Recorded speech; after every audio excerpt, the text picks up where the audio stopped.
The scales didn't move for a fortnight and I was certain I'd broken something. Then £10 went, and it went fast. Same eating window, same food. Nothing changed, which made no sense to me at the time. I've got NHS blood tests going back to April 2012 and I'm 5 stone down as of August 2026. So I did what I always do and pulled the whole weight record for 2024 and 2025. One bloke's data, not a trial. Over the next 10 minutes, I'll show you the shape it actually made. 3 flat spells I can name and the number I was sat at for each one. The second one where I very nearly packed the whole thing in, and what was different about the weeks it finally shifted. Start with January 24 because that's when the first one turns up. So January 24 I'd been weighing myself every morning since Boxing Day. Same scale, same spot on the bathroom floor, same time.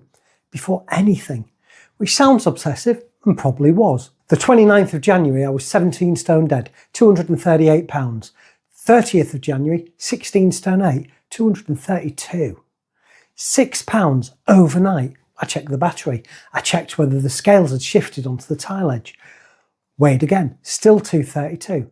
That turned out to be the biggest single drop of the whole of 2024. Now here's the bit I got wrong. I decided that was a fluke, a one-off, bad scales, water, something. What I should have asked was what the fortnight before looked like. I didn't because at that point I wasn't reading the record, I was just filling it in.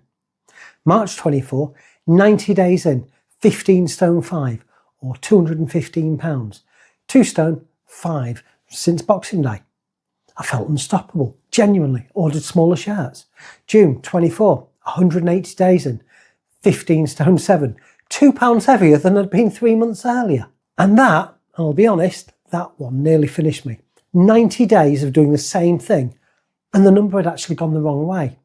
I sat on the edge of the bath and worked out how many hours I put into it. That's where the intermittent fasting but not losing weight thing stops being a stirch and starts being a proper crisis of faith. I didn't quit, but it was closer than I'll ever let on. Then across 24 and into 25, the same thing kept happening at specific numbers. £204, that's 14 stone 8. Week of it, then a drop, then 14 stone dead. 196. Weeks of that, then a drop, then 13 stone 7. 198. Same shape every time. 2 to 4 weeks where the number did nothing. Then £10 or so went in a short run. Now I need to be careful here because that analysis was done looking backwards on the 30th of October 25.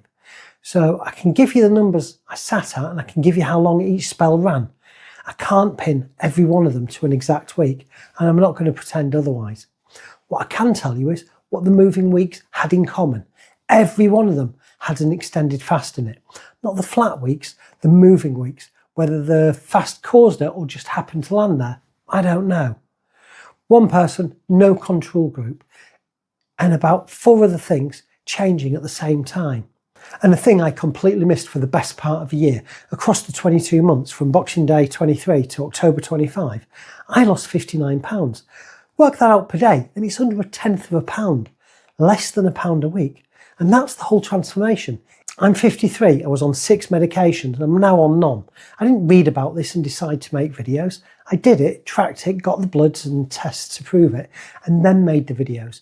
If you'd rather follow someone with receipts than someone with opinions, subscribe. New videos Monday, Wednesday and Friday. There wasn't a moment, I want to be straight about that because everybody wants there to be one. It came out of a spreadsheet, sat there with 2 years of daily weights, sorting columns, adding a 4-week rolling average, because I got bored of looking at the daily one and the weekly one.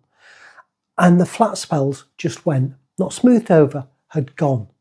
On the 4-week average view, they weren't there at all. And that was the click if there was one. Everything lies to you in the moment. The scale on a Tuesday morning is telling you about your Monday, not about your year. There's an analogy for this that I've pinched out of the diabetes world, and it fits better than anything I could come up with. Watching your blood sugar like a day trader, reacting to every tick, every reading, every minor fluctuation is exhausting and misleading. Watch it like a long-term investor instead. Single readings are noise. The trend over weeks and months is the signal. A good investor does not panic at a bad Tuesday. They look at the annual return. There's a biologist called Aubrey de Grey who works on ageing, and he made a point that stuck with me. When people go into a deficit, the insulin resistance picture can improve fairly quickly, well before body weight changes much, because visceral fat seems to be the first thing the body reaches for, which may suggest something worth sifting with. The thing that shifts first might not be the thing you've chosen to measure. I can't tell you that's what's happening in my flat weeks. I wasn't taking bloods fortnightly, but it's the most sensible explanation that I've come across for why the numbers can sit still while something is clearly going on. What I'd do differently, I'd have started a 4-week rolling average from day one. Took me nearly 2 years to add that column. Not my finest hour. I'd have weighed daily and only ever looked weekly. Daily data, weekly readings. That's the whole change. If you're already tracking, if you've got a run of daily weights and you're going spare over a flat fortnight, average it over 1 week, 2 weeks, 4 weeks before you conclude anything. In my case, that was the difference between panic and information. If the 4-week direction is still wrong after a couple of months, that's the point where I'd relook at what I was doing and not at a spreadsheet. Honest ending on this, knowing the shape didn't change what I ate or how I fasted. Not one bit. What it changed was that I stopped panicking on the flat weeks and I stopped thinking those weeks had been wasted. That's the whole return on the insight, and it was worth more than I'd have guessed. If you want to look at your own numbers this way, there's a tracker in the description. Daily entries, 4-week view built in. And remember, this is educational content only. It's not medical advice. Please do speak to your GP before changing your fasting pattern, diet or medication.